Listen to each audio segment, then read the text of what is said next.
और रोड पर क्योंकि वो हादसा, क्योंकि इसमें ऑयल टैंकर इन्वॉल्व था, इतनी आग लगी और बड़ा एक भीषण हादसा हुआ। मुझे लगता है कि इससे हम सब बहुत दुखी हैं, लेकिन मैं चाहूँगा कि इस पर हम लोग जांच अवश्य करें, किन कारणों से इतना बड़ा हादसा हुआ। अगर वहाँ पर ट्रैफिक नियम की बात है, रोड कंस्ट्रक्शन की बात है, इनकम्प्लीट कंस्ट्रक्शन की बात है, या हाईवे पे जिस प्रकार की सावधानी बरतनी चाहिए हमने नहीं बरती है, उसका अध्ययन करना पड़ेगा। क्योंकि जैसे आबादी बढ़ रही है, यातायात के साधन बढ़ रहे हैं, उसी तरह हमारे एक्सीडेंट्स बढ़ रहे हैं। और एक्सीडेंट्स न सिर्फ राजस्थान में, पूरे देश में बढ़ रहे हैं। लेकिन सरकारों को इस पर बहुत गंभीरता से ध्यान देना पड़ेगा कि हम सेफ्टी नॉर्म्स को हम फॉलो कर रहे हैं कि नहीं कर रहे हैं।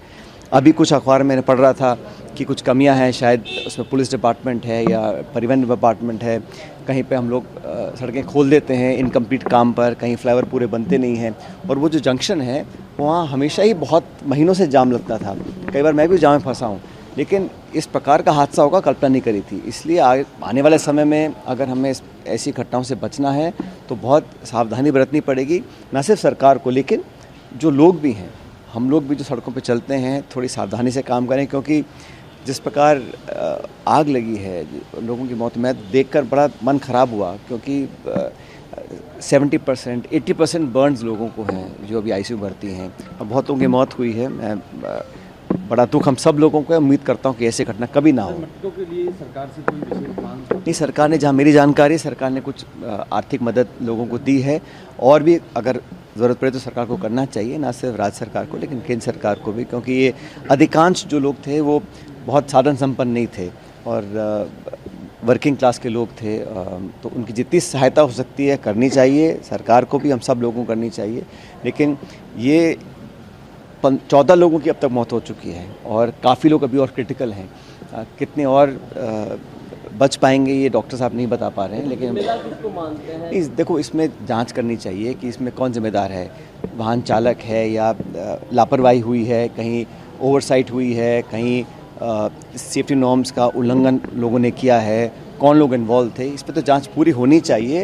लेकिन जांच के बाद उस जांच से सबक लेना पड़ेगा। हम हर बार घटना होती है, जांच कराते हैं, फिर ठंडे बस्ते में डाल देते हैं। उसको लागू करने के लिए, सेफ्टी नॉर्म्स को लागू करने के लिए, अच्छी प्रैक्टिस लागू करने के लिए मापदंड बनाने पड़ेंगे और कोई ना कोई जिम्मेदारी लेगा हर स्तर पर, सरकार के स्तर पर, जिला स्तर पर, विभाग के स्तर पर, डिपार्टमेंट के स्तर पर और समाज के स्तर पर भी।